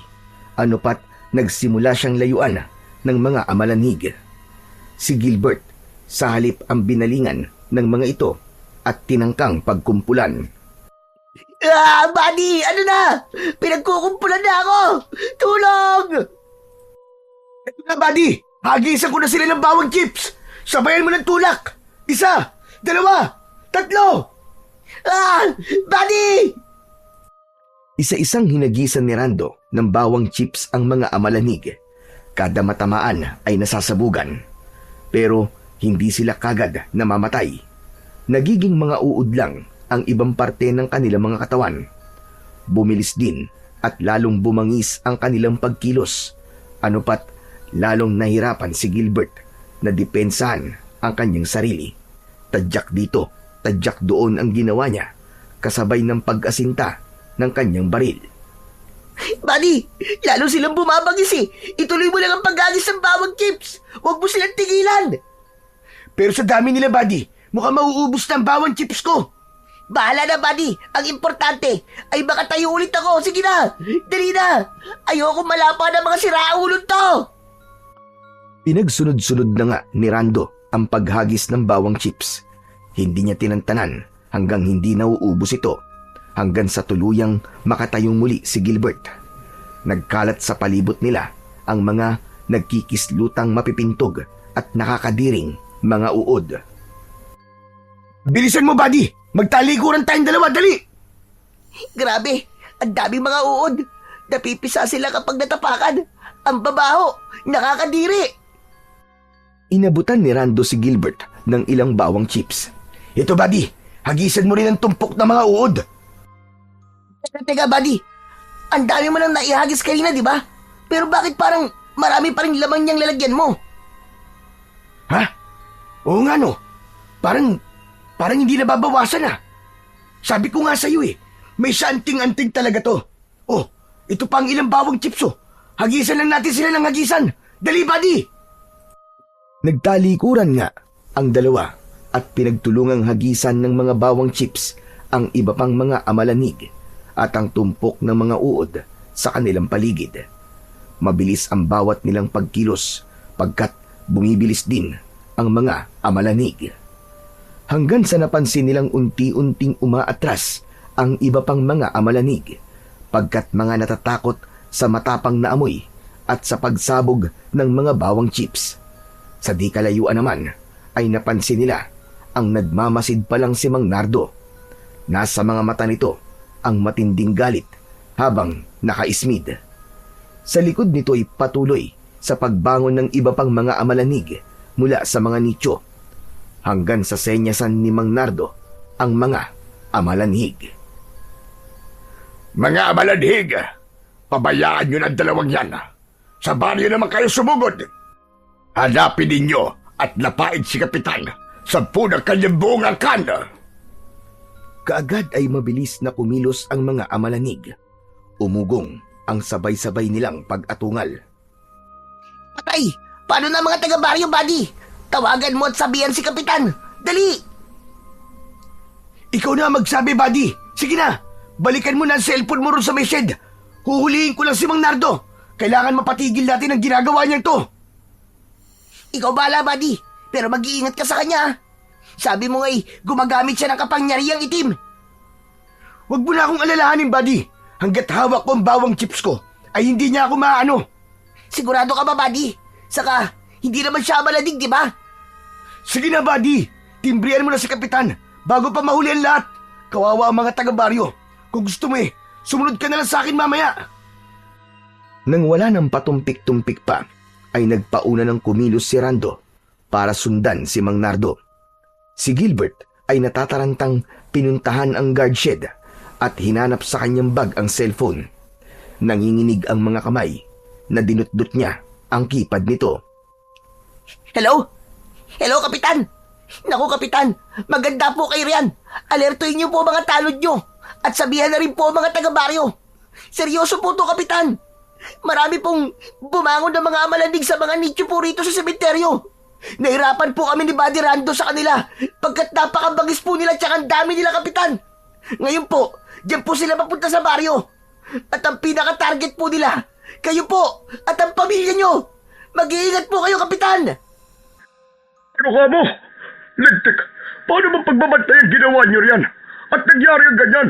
Kung hindi ba naman kayo mga inutil eh? Pasensya na po, Kapitan. Kasalanan ko po. Nakalingat po ako dahil may nang-hypnotize po sa akin eh. Saka may kapangyarihang itim daw po may pakana nito. Kapangyarihang itim? At sino namang may pakana? Nakita niyo ba? Oo, Kapitan. Base sa narinig ko po kanina kay Buddy Rando, si Mang Nardo raw po. Nang gumuhit po kanina mga kidlat at tinamaan po mga nityo ay naglabasan nga po mula sa mga ito mga malanig. Saka, hindi po sila basta-basta mga malanig, Kapitan. Mahirap po silang kalabanin. Sinasabi ko na nga ba't may binabalak talaga Nardong yun? Nalintikan na. Naputol na nga roon ang tawag ni Gilbert kay Kapitan. Narinig pa niyang biglang naghiyawan ng mga tao roon bago pinatay ni Kapitan ang cellphone nito. Samantala, si Rando na may patuloy na hinahanap kung saan na sumuot si Mang Nardo. Lumingalinga siya sa mausok na paligid.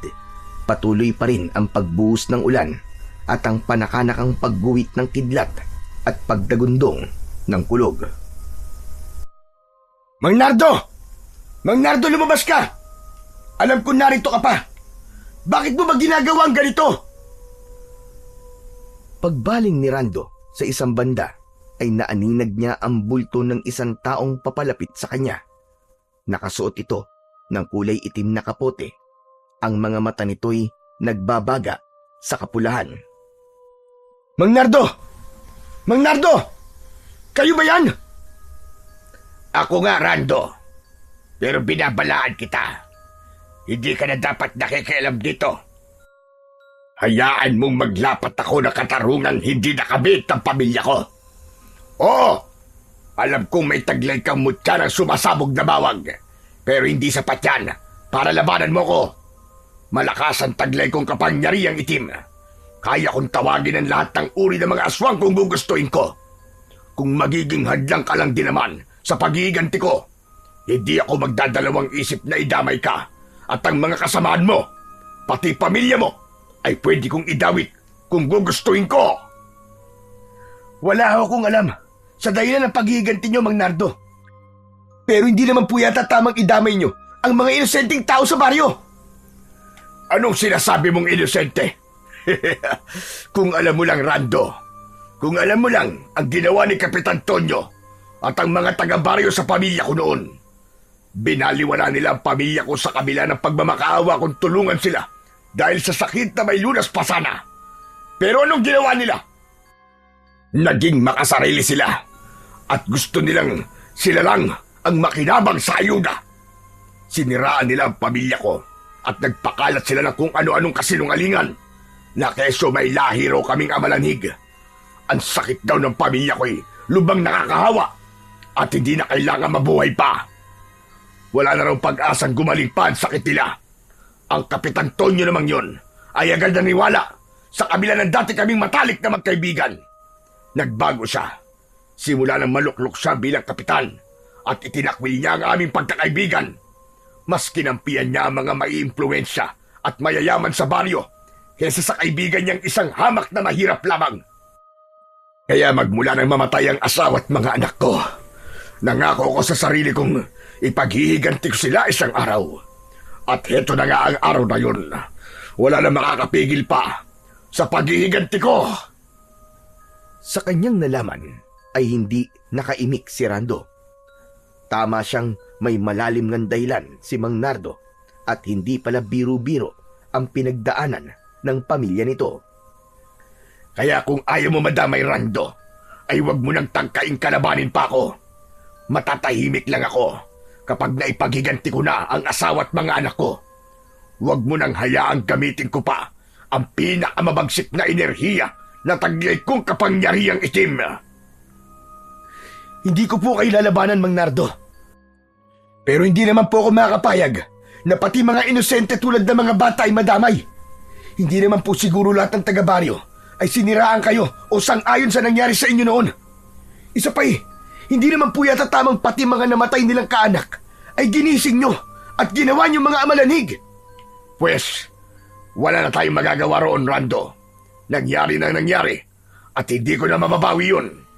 Gumagana na ang kapangyarihan kong itim. Hindi ba nyo pwedeng kontrolin? Bakit hindi na lang yung mga talagang sangkot ang hayaan nyo sa lakay ng mga amalanig? Kung ganun po mangyayari, hindi ako tututol. Hahayaan ko kayong magiganti sapagkat naiintindihan ko kayo. Saglit na natahimik si Mang Nardo at matiim na tinitigan si Rando.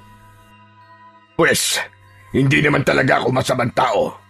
Kung hindi lang inargabyado ang pamilya ko. At kung pinakitunguhan lang nila ako ng patas, hindi ko rin talaga kagustuhang magpasakop sa pwersa ng dilim at ng kapangyarihang itim. Napilitan lang ako sa pagnanais na makapaghiganti. Ang mabigyan lang ng hustisya ang pagkamatay ng pamilya ko. Ang talagang pakay ko.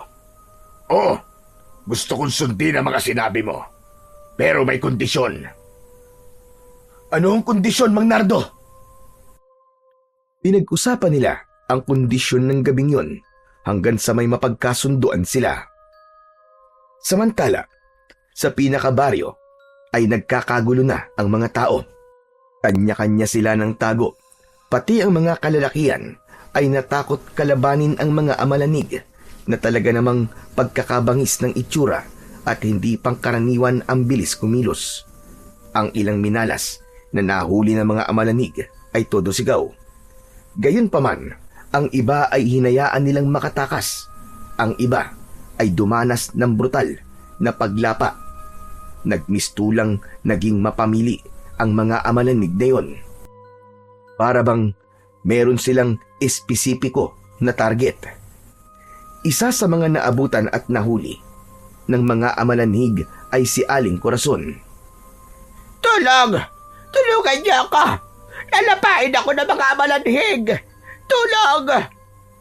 Sinubukang ilabas ni Aling Corazon ang inihanda niyang bawang chips at ikiniskas ito sa katawan ng amalanig.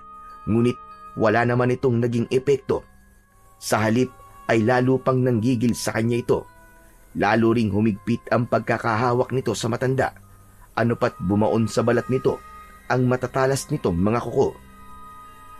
Hayop kang amalanhig ka! Bitiwan mo ako! Wala akong kasalanan sa'yo! Yung mga masasama lang ang lapain mo! Huwag ako! Pinilit na kumawala ni Aling Corazon hanggang sa isang paglinganyay na mataan niya si Rando na parang walang anumang naglalakad sa gitna ng mga kaguluhan. Malakas niya itong tinawag. Rando! Rando dito! Tulungan mo ako! Rando! Ngunit nang lumingon si Rando kay Aling Corazon, ay malamig lang itong tinitigan. Pagkaraan ay parang binaliwala siya ng binata. Pweset, ano nangyari sa sikyong yon? Para namang hindi niya ako nakilala. Ano ba yan? Hindi man lang ako tinulungan. Maya-maya pa, biglang binitiwan ng amalanig si Aling Corazon at malakas na itinulak. Aray ko naman! Damuhong amalanhig ka! Ano't tandiri ka sa tulad kong amoy lupa? Hayop na to at nag-inarte pa. Pero buti na lang. Aray ko, sakit na mga kukumuntaragis ka. At ang Rando na yon, umanta talaga siya sa akin. Maingat at palihim na sinundan ni Aling Corazon si Rando. Tuwing may amalanhig na makakakita sa kanya, ay natuklasan niyang hindi siya pinapansin. Una ay nagtaka siya kung bakit. Pati ibang mga tao ay napansin din niyang hindi sinasalakay ng mga amalanig. Parang pili lang ang inaatake ng mga ito. Hanggang sa kakasunod ni Aling Corazon kay Rando, ay napadpad sila sa bahay ni na Kapitan Tonyo. Lalabas na sana si Aling Corazon mula sa pinagtataguang puno, ngunit natigilan siya nang mapansin niyang tila may isinisenya si Rando sa mga amalanig sa paligid na parabang ito ang leader ng mga ito. Teka, paanong si Rando ang leader ng mga amalanhig? Abay, paano nangyari yon? Hindi ba't may saanting-anting siyang bawang chips? Bakit hindi man lang nagiging iwas sa kanya o natatakot sa kanya ang mga amalanhig? Abay, kaya siguro parang hindi niya ako kilala kanina. Ang lagay pala'y kakampi niya ang mga amalanhig. Paano na ito? Kung susugurin ko siya, baka ako naman ang mapahamak. Teka, oobserbahan ko nga muna ang mga nangyayari. Nang makapagtago na ang mga amalanig, ay kinatok ni Rando ang pinto ng bahay ni na Kapitan Tonyo na mula pintuan hanggang mga bintana'y saradong-sarado. Kapitan! Kapitan, si Rando po ito! Buksan niyo po ang pinto! Nandito po ako para protektahan kayo! Maingat naman na pinagbuksan ng pinto ng Kapitan si Rando. Halatang takot na takot ito habang pasilip-silip sa paligid. May hawak-hawak itong baril. Anak ka ng lintik ka! Pumasok ka, bilis! Kasalanan niyo ni Gilbert kung bakit nangyayari to. Hinayaan niyong makapasok sa sementeryo si Nando. Hindi namin kasalanan, Kapitan. O mas tamang sabihin, kasalanan niyo at ng iba pa sa baryo. Ano? Ano ba pinagsasasabi mo, lintik ka? Pumasok ka na nga rito sa loob at baka nariyan na ang mga malanig. Bilisan mo! Hindi, Kapitan. Mas lalo kayo mapapahamak dito at mapapasok ng mga amalanig. Sumama na kayo sa akin. Isama niyo ang buong pamilya niyo. Sumunod kayo sa akin habang wala pa sa banda rito ang mga amalanig. At saan naman tayo pupunta, Ber? Baka ipahamak mo lang kami, Rando. Ayoko mapahamak ang pamilya ko. Sa baryo hall po tayo, Kapitan. Nandun na rin po ang iba. Dinala namin sa covered court. Nandun na rin po si Gilbert at ang mga tanod niyo.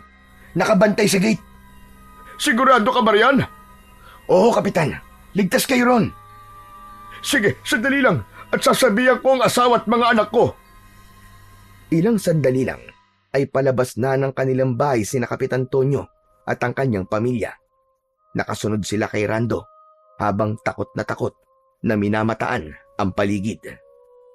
Samantala, ang nagtatago naman sa likod ng puno sa di kalayuan na si Aling Corazon ay naguguluhan sa kanyang nakikita. Saan pupunta ang mga yon? At bakit sila inaakay ni Rando? Ang Randong yon, hindi ko talaga maintindihan. Mukhang delikado si Kapitan at ang kanyang pamilya. Teka, dapat ko ba silang pigilan? Pero ano ang dahilan ni Rando? At ginagawa niya ang ganito? Mabuti pa ay sundan ko na lang sila kung saan man sila pupunta. Pagsapit sa covered court sa baryo hall, ay sumunod din si Aling Corazon sa loob. Nagtago siya sa kahit saang mapagtataguan. Ang pinili niyang pagtataguan ay malapit sa parang bodega.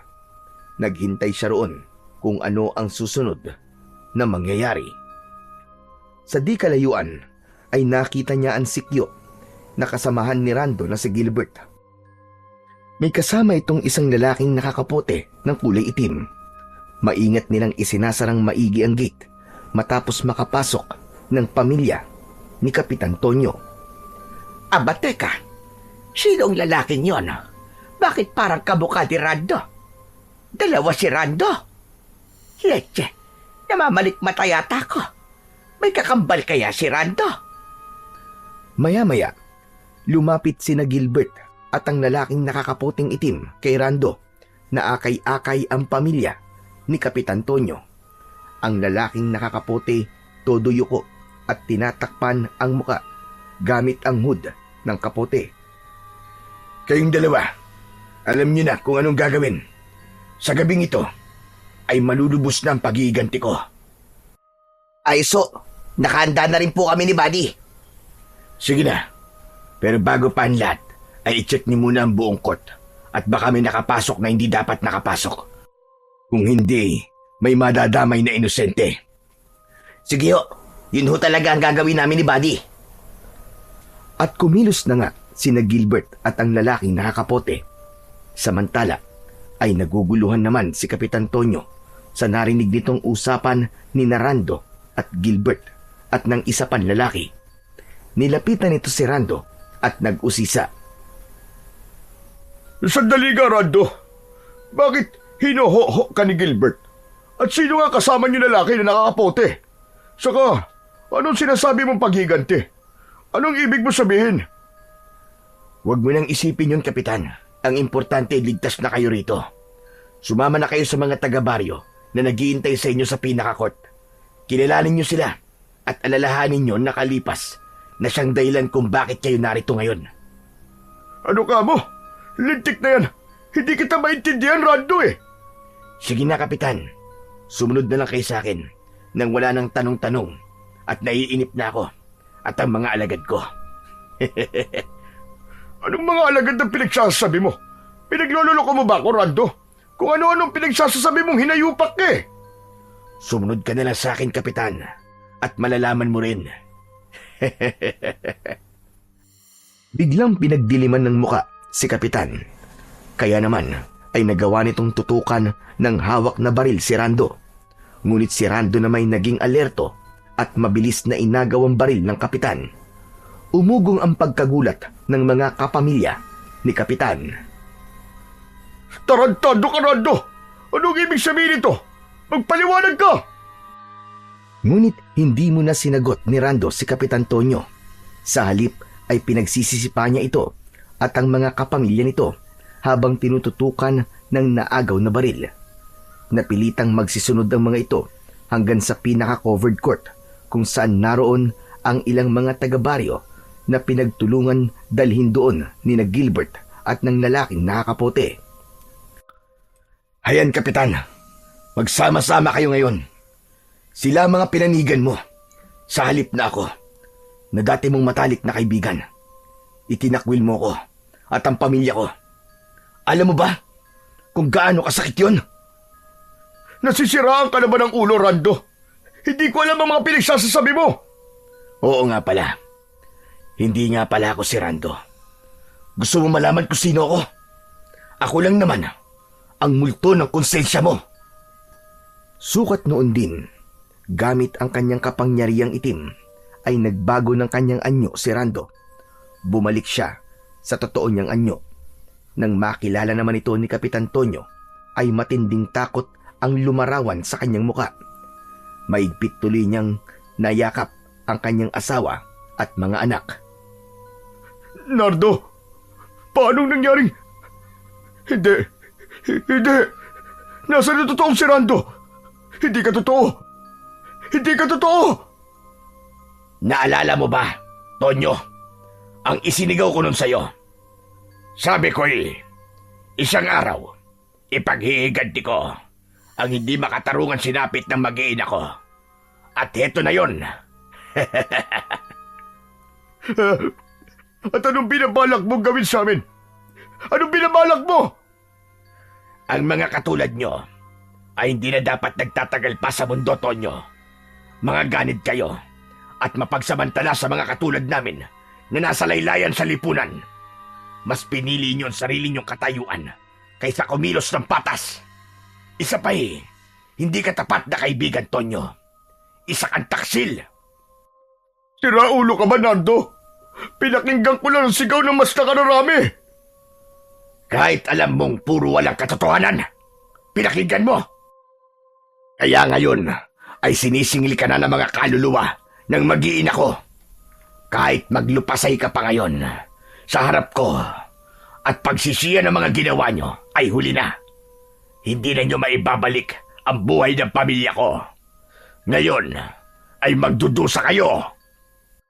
Sa takot dahil sa mga sinabi ni Mang Nardo, ay binalingan ni Kapitan Tonyo ang ilan niyang mga kababaryo na naroroon din sa court. Lahat ay nagtatakang nagmamasid at nakikinig sa nangyayari. Lahat ay halatang mga natatakot din sa biglang pagbabagong anyo ni Rando at naging si Mang Nardo. Para silang nakakita ng multo. Mga kababaryo ko, pagtulungan natin ang Nardong to. Hindi totoo dinala niya tayo rito para iligtas mula sa mga amalanig. Ito'y isang panlilin lang. Nililang niya tayo. Narinig niyo mga sinabi niya, di ba? Papayag ba kayo sa gusto niya mangyari?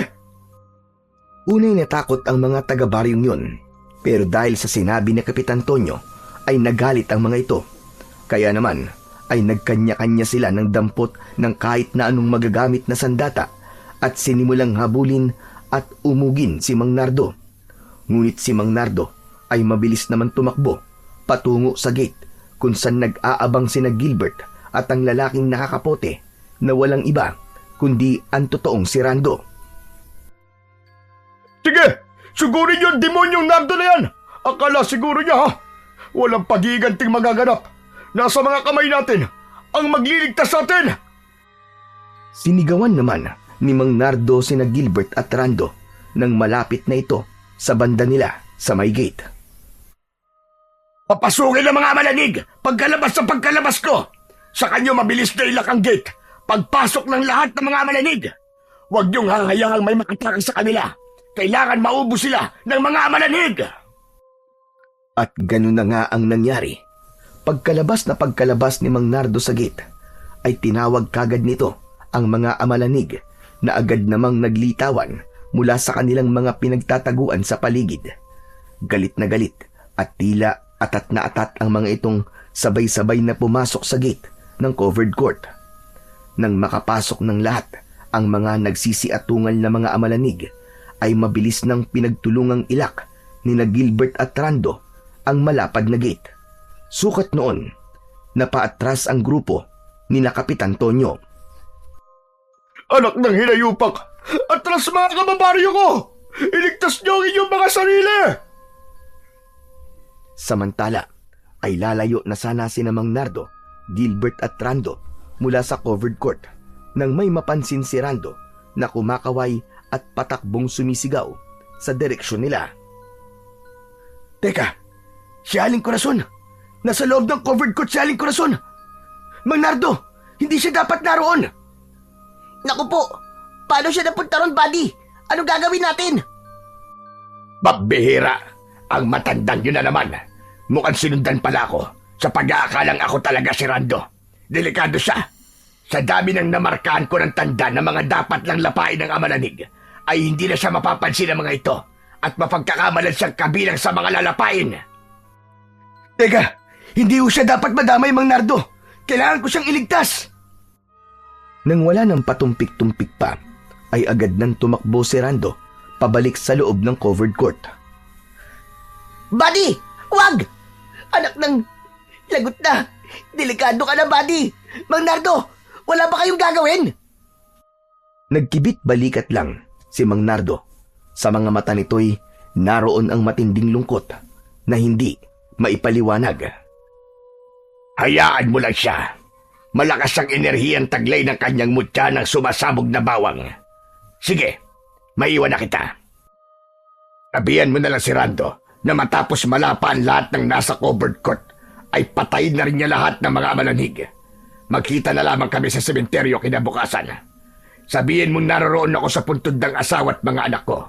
Ang pangalan ng asawa ko'y Aurora Laksamano. Pero, Mang Nardo, Hindi na naituloy pa ni Gilbert ang gusto pa sanang sabihin dahil lulugo-lugo nang bumira kagad ng alis si Mang Nardo. Habang papalayo ito'y lumakas na naman ang buhos ng ulan kasabay ng pagguhit ng matalim na kidlat at pagdagundong ng malakas na kulog. Samantala ay tumakbo si Gilbert at mabilis na sinundan si Rando na nooy nagpapakahirap buksan ng gate. Kaagad niya itong tinulungan. Bakit sumunod ka pa rito, buddy? Ako na lang ang papasok at baka mapahama ka pa sa loob. hindi, buddy.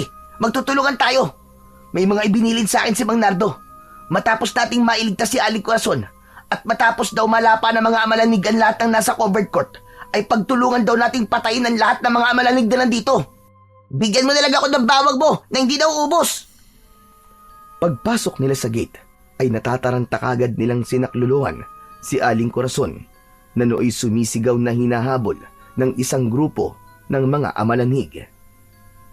Tulungan niyo ako! Rando, bilisan niyo! Baka ma-rape ako, baka malapa ako ng mga amalanig! Habang tumatakbo'y inaabutan ni Rando si Gilbert ng isang dakot na bawang chips. Sige Gilbert, hagisan mo kagad ang mga amalanig na yun. Kapag paubos na, lumapit ka lang sa akin para mabigyan kita ulit. Basta't huwag kang ganong lalayo sa akin. Sige, buddy, masusunod! Medyo nahirapan pang iligtas ni Rando at Gilbert si Aling Corazon, pagkat atat na atat sa kanya ang tatlong mga lalaking amalanig na pares nitong mga matatanda na. Idagdag pa ang ilang mga taga-baryo na hinahabol ng mga amalanig. Kabilang na si Kapitan ay nagpapasaklolo rin sa kanila at tinangkang humingi rin ng bawang chips. Naaawa tuloy ako sa kanila, buddy. Bigyan na rin kaya natin sila ng bawang chips. Wag, buddy. Nakipagkasundo kay Mang Nardo. Kapag ginawa natin yon, pati tayo lalapain ng mga amalanig. Kapag nalaman din niya idadamay niya pati mga pamilya natin. Naging napakahaba at sobrang nakakapagod ng gabing yon para kina Rando at Gilbert. Matapos nilang mailigtas si Aling Corazon, ay hinintay pa nilang malapa lahat ng mga amalanig ang mga nasa covered court. Tila isang bangungot ang kanilang nasaksiyan. Napakabrutal at madugo. Sumunod ay pinagtulungan naman nilang pasabugin ang lahat ng mga amalanig sa pamamagitan ng di nauubos na bawang chips ni Rando. Maging si Aling Corazon ay tumulong na rin. Matapos ang lahat ay napaiyak ang tatlo dahil sa napakaraming mga bangkay sa paligid. Kawawa naman ang mga nalapa. Bakit kailangan magkaganito? Ano to? Magpaliwanag ka, Rando! Magpaliwanag ka! Ganun po talaga, Aling Corazon. May mga kasalanang kailangang pagbayaran. Nagiganti lang po si Mang Nardo nang hindi na kailangang idamay pa ang mga katulad niyong inosente rito sa baryo. Ganun pala, buddy. Pero nakakalungkot pa rin talaga. Siya nga pala, buddy. Sabi ni Mang Nardo, makipagkita ka raw sa kanya bukas sa sementeryo. Puntahan mo raw ang puntod ng asawa at mga anak niya. Naroroon daw siya. Ang pangalan daw Aurora Laksamano. Ha? Laksamano? Laksamano ang apelyido ni Mang Nardo? Malamang, buddy. Bakit ba gulat na gulat ka? Wala, buddy. Itatanong ko nilang pala sa asawa ko pag uwi ko. Kinabukasan ay pinuntahan kagad ni Rando ang puntod ng asawa ni Mang Nardo. Sinamahan siya ni Gilbert at Aling Corazon. Laking panlulumo nila nang madatnan nila roon ang wala ng buhay na katawan ni Mang Nardo. May sulat na nakapatong sa dibdib nito. Kinuha at binasa yon ni Rando. Rando, salamat sa pagpapaubaya mong maipaghiganti ko ang pamilya ko. Patawad din kung kailangan kong kitlin ang buhay ko. Ito'y para mamatay na rin ang aking kapangyarihang itim na isinalin sa akin. Nakikisuyo akong ilibing niyo rin ako sa tabi ng libingan ng asawa ko. Muli, maraming salamat at paalam. Matapos mabasa ang sulat, ay napaluha silang tatlo, lalo na si Aling Corazon na napahagulgul pa. Samantala, nang makausap ni Rando ang kanyang asawa tungkol sa mutya ng sumasabog na bawang chips, ay napag-alaman niyang kaanak pala nito si Mang Nardo, at si Mang Nardo pala mismo ang nagbigay rito ng mutya ng sumasabog na bawang. Isa palang dating antingero si Mang Nardo. Paalam po, Mang Nardo. Ngayon makakasama niyo na po ang inyong pamilya na alam kong nakamit na ang hustisya ng kanilang pagkamatay. Salamat din po sa mga aral na natutunan namin sa inyo. Patuloy po namin kayong aalalahanin at dadalawin ng asawa ko. Sa buhay natin, piliin nating maging patas sa pakikitungo sa ibang tao. Huwag nating tularan si Kapitan Tonyo na nakuha pang itakwil ang dati niyang matalik na kaibigan dahil lamang sa ito'y isang mahirap. Bawat buhay ay mahalaga at magkakasing timbang. Walang mayaman, walang mahirap. Hindi dapat basihan ng estado sa buhay. Kung hindi tayo magiging patas, palaging nariyan ang karma na uusig at maniningil sa atin. May ganti ang lahat, mabuti man o masama. Ang mabuti ay gagantihan ng mabuti. Ngunit kung masama, masama rin ang ganti. Piliin natin palagi ang mabuti upang palagi ring mabuti ang ganting ating aanihin.